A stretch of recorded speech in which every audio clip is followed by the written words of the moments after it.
How to change WhatsApp number without losing any chat.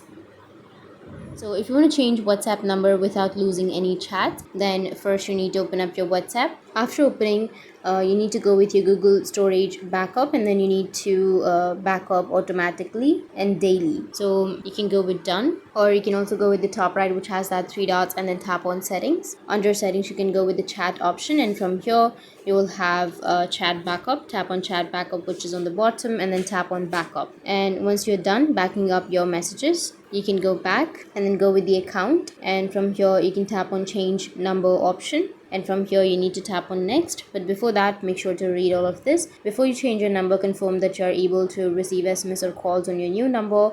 If you have both a new number and a new phone, change your number on your old phone first. And once you change your number, your account info, groups and settings will move from your old number to your new number.